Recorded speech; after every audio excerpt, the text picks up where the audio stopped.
in the last few months, every now and then we see one new law or the other coming out of the National Assembly of Nigeria and some of the state assemblies, placing capital punishment on, all kinds of crimes. Kidnap, death sentence. Robbery, death sentence. Ballot box snatch, 20 years.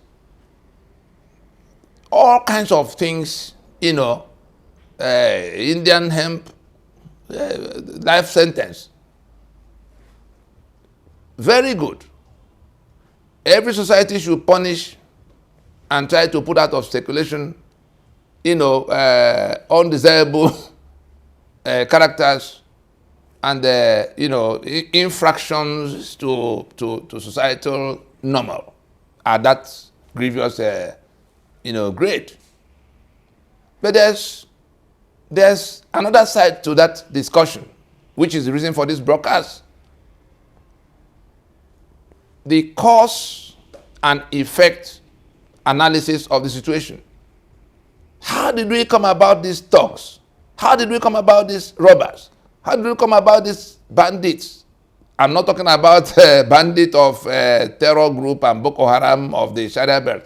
This discussion is for the New South, this alliance territory, as you see in the map.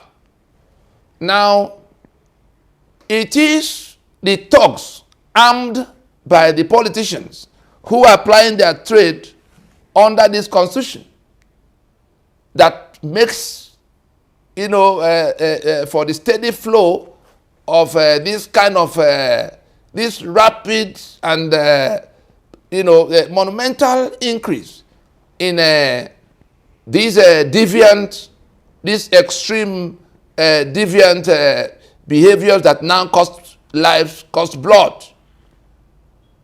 And so, the politicians that buy the guns, and they confess it by themselves, we're not alleging, it's something they have at one time or the other. Once they fall out of fortune, they begin to, or when they become victims, they begin to, confess that yes, we bought the guns and gave to them, and now we won our elections and went over to government house and left them to their own devices to enter our own fortunes, opulence, humongous wealth, while we leave them in their poverty and misery, but the guns are with them. That's how some of them began to fend for themselves with the guns. And we now see them as robbers and kidnappers and all kinds of, waiting for another round of election to recruit them. Because we can't win elections if we don't go to the brigandage imposed by the kind of constitution we are prepared to ply our trade under. And so, what Ninas is saying, and I could start with saying what Lower Niger Congress is saying, but I can assure us that the feeling is the same in the entire alliance territory of the Ninas, blocks. That when this is a proposition, this is a framework for truce, for a society at war with itself. Nigeria is now a society at war with itself. Unknown government. All kinds of things that spill blood all over the place, to the extent that the UN had to send a rapporteur, Agnes Callamard, in 2019 to come to find out, in August 2019, to come to find out why blood was flowing all over Nigeria everywhere you turn. Government is killing. Hesman is killing. Boko Haram is killing. Unknown gunman is killing.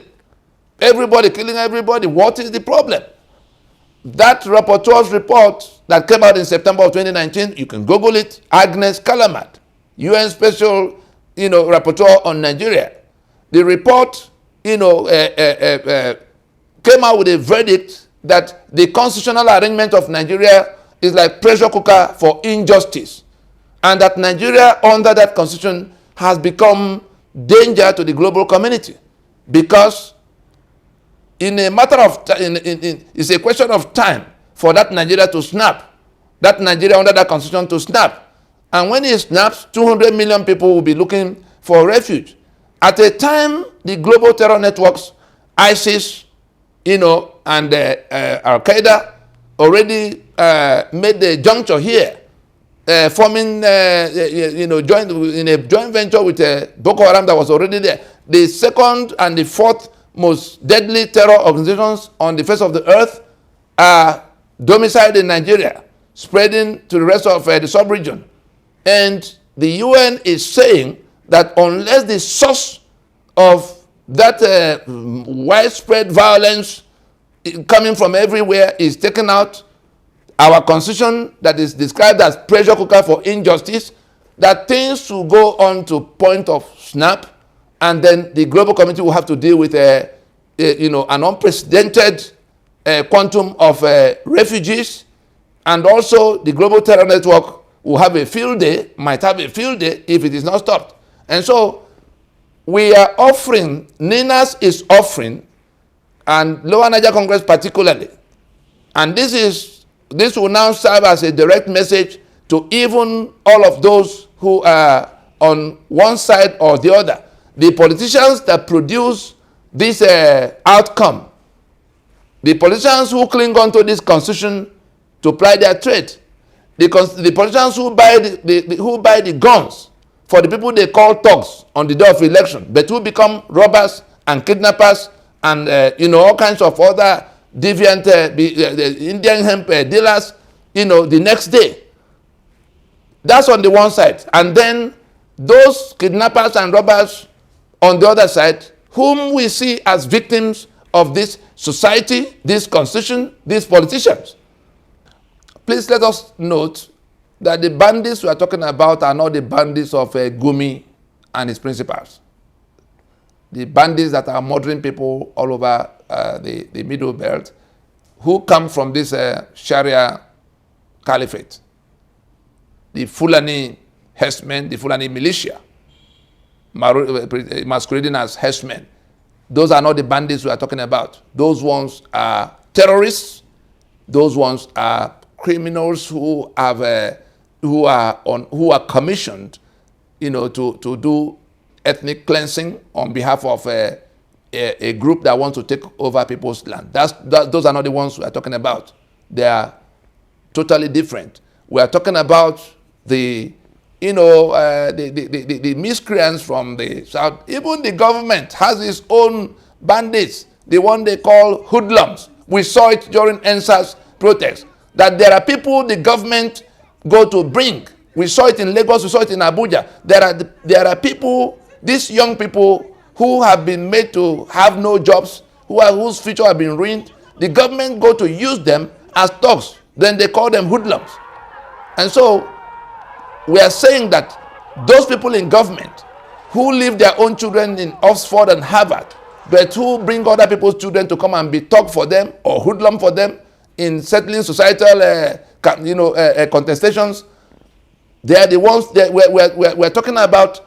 Those people being those victims of that wickedness by the people in government under this constitution. Let's get that clear, so we don't mix up the bandit of Gumi and the rest of the victims of with the rest of the victims from the alliance territory. We are not talking about the ones from the Sharia belt. They are on a totally different mission. They are all clear-minded in what they are pursuing: ethnic cleansing. Let it be heard loud and clear that as we advance to the next thresholds in this campaign, no single kidnapper, no single thug, no single snatcher of ballot box, no single unknown gunman will be punished until the last politician that swore to defend and uphold the 1999 Constitution is punished.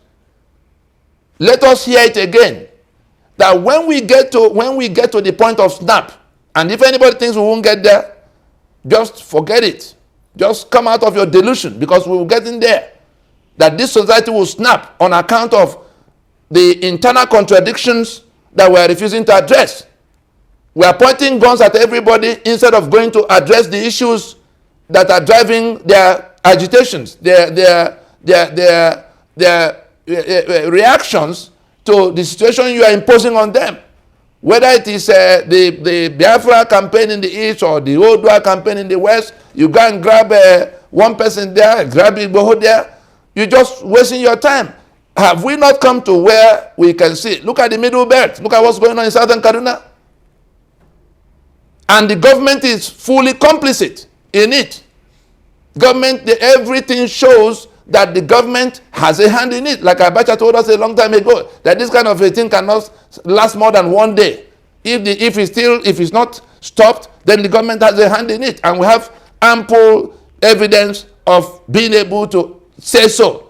Because our president is directly, linked to the Miyetti Allah that is taking responsibility for the activities of Fulani herdsmen. And we saw where the governor in Bauchi said that the Fulani from everywhere belong to Nigeria. They threw our borders open. They are here, causing havoc everywhere. And not one of them is being apprehended. But everybody else is criminalized and labeled terrorists and being massacred in the manner we see. So we say all of this is happening within the context of cause and effect. And we are offering a framework of a truce to end that cycle, that vicious cycle that is leading only to catastrophe. Nigeria become a society at war with itself. But we are now coming at it from what is the cause of what? It is this constitution and the people operating it, the people who swear to defend and uphold it, that are the cause of the situation. The victims that now become kidnappers and robbers and all kinds of deviants are the victims, just the victims. And so we say, let us accept that we have a tap from which this evil water that bears all kinds of fruit is flowing from. Let us accept, and that's the purpose, that's the whole purpose of that constitutional force majeure. Let us accept that we turn off the tap and go into the mechanism. We already offered a transition. Our quarrel is not with the ones in government house right now. Our quarrel is with the constitution. Our quarrel is with those who are again planning to go to renew the life of that constitution in 2023. And so we say, let us not go in that direction. Let us stop now and stop this and solve this problem before it snaps and begin to consume many more people. We've been through it before. We saw the countries that refused to solve their problems. Yugoslavia, we saw how it ended. And so let us be sensible and go into that truth by entering into that transitioning that accepts, that puts aside this constitution, and we go into a period of working out the replacements.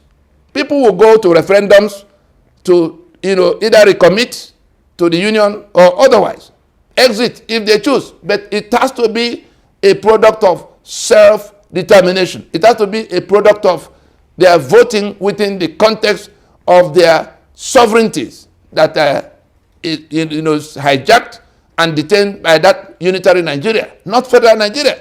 They've been asking for federal Nigeria since after Aburi. Nobody has listened, and things have only gone worse. The constitution imposed since 1999 is producing, all the evil fruits, from corruption to insecurity to impunity to infrastructural decay and all of what follows it. What else are we going to say about this? How can we have this constitution as basis of going to another election in the midst of all the protestations against it? So the politicians from the south, the political parties operating in the south and in the middle belt, and when I say south these days, I mean the new south.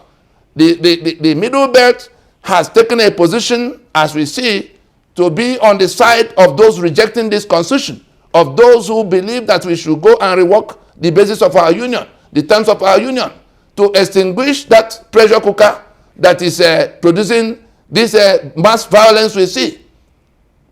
This is a proposition for a truce for this society that is at war with itself.